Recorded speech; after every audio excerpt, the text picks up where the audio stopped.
Hello friends, welcome to elite சமையல். நான் ரேணுகா திருவேங்கடம். நான் இன்னைக்கு பூரிக்கு ஒரு உருளைக்கிழங்கு பாஜி, அது சாகோன்னு சொல்லுவாங்க நார்த் இந்தியாவில், கொஞ்சம் டிஃப்ரெண்ட்டாக செய்து காண்பித்திருக்கேன். செய்கிறது ரொம்ப ஈஸி. எப்பொழுதும் இருக்கிற அதே உருளைக்கிழங்கு தான், கொஞ்சம் ஒரு டிஃப்ரெண்ட்டாக மசாலாலாம் சேர்த்து செய்திருக்கேன். செய்து பாருங்கள் ஃப்ரெண்ட்ஸ். ரொட்டீனாக சாப்பிட்றதுலேருந்து கொஞ்சம் டிஃப்ரெண்ட்டாக உங்களுக்கு செய்து காண்பித்திருக்கேன், அவ்வளோதான். இதுக்கு நான் ஒரு 3 உருளைக்கிழங்கு, பெரிய உருளைக்கிழங்காக எடுத்திருக்கேன். இதுக்கு வெங்காயம், பெரிய வெங்காயம் 2, ஒரே ஒரு பச்சை மிளகாய், ஒரு தக்காளி. இதுக்கு பார்த்தீங்க அப்படின்னு சொன்னால் மஞ்சள் தூள் வச்சுருக்கேன், மிளகாத்தூள் நம்மளுடைய காரத்துக்கு தகுந்த மாதிரி, கரம் மசாலா தூள், இது கொத்தமல்லி பவுடர்.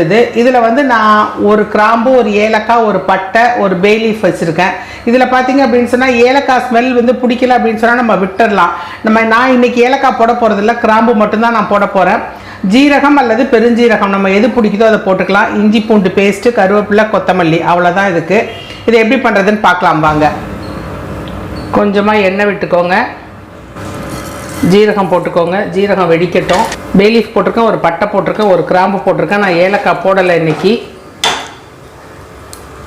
இதோடு சேர்த்து இந்த வெங்காயம், ஒரே ஒரு பச்சை மிளகாய், இதை போட்டுருங்க.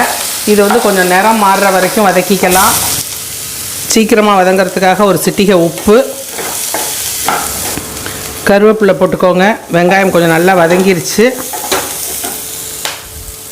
தக்காளி போட்டுடுங்க. தக்காளி கொஞ்சம் வதங்கட்டும்.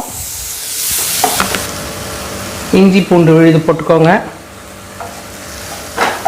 இப்போ மஞ்சள் தூள் 1/2 டீஸ்பூன் வச்சுருக்கேன், மிளகாத்தூள் ஒரு 1/2 டேபிள் ஸ்பூன் வச்சுருக்கேன், கரம் மசாலா 1 டீஸ்பூன், கொத்தமல்லி 1/2 டேபிள் ஸ்பூன் வச்சுருக்கேன். இது எல்லாத்தையுமே நம்ம இதில் சேர்த்துடலாம்.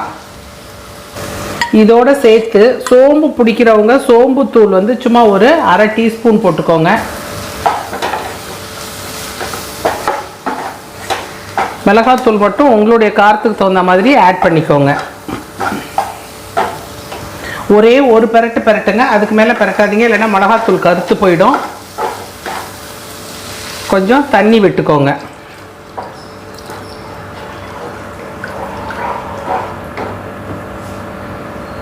இதுக்கு தேவையான அளவு, இந்த சப்ஜிக்கு தேவையான அளவு உப்பு போட்டுருங்க.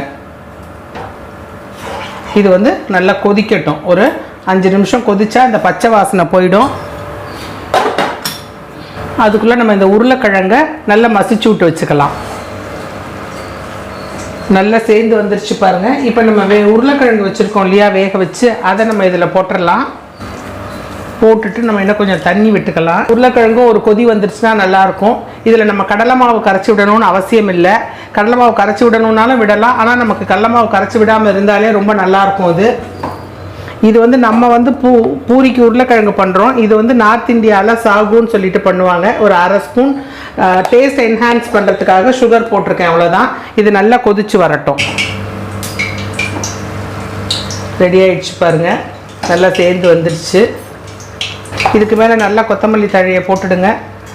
நல்லா சுட சுட பூரி போட்டு அந்த பூரியோட இதை காம்பினேஷனாக சாப்பிட்டிங்கன்னா ரொம்ப நல்லாயிருக்கும். நல்லா பூரி பாருங்கள், நல்லா உப்பி வந்திருக்கு. இந்த மாதிரி ஒரு பூரியோட இந்த சாகுவை வச்சு நம்ம சாப்பிட்லாம். இது யூஸ்வலாக நம்ம பண்ணுற மாதிரி இல்லாமல் கொஞ்சம் டிஃப்ரெண்ட்டாக இருக்கும்.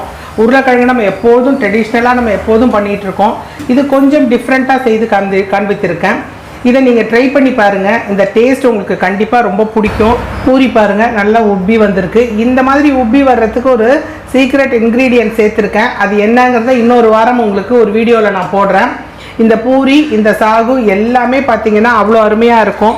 நீங்களும் ஒரு தடவை இதை இப்படி டேஸ்ட் பண்ணி பாருங்கள். டேஸ்ட் பண்ணி பார்த்துட்டு எப்படி வந்திருக்குன்னு கண்டிப்பாக எனக்கு கமெண்ட் பாக்ஸில் சொல்லுங்கள் ஃப்ரெண்ட்ஸ். தேங்க்யூ.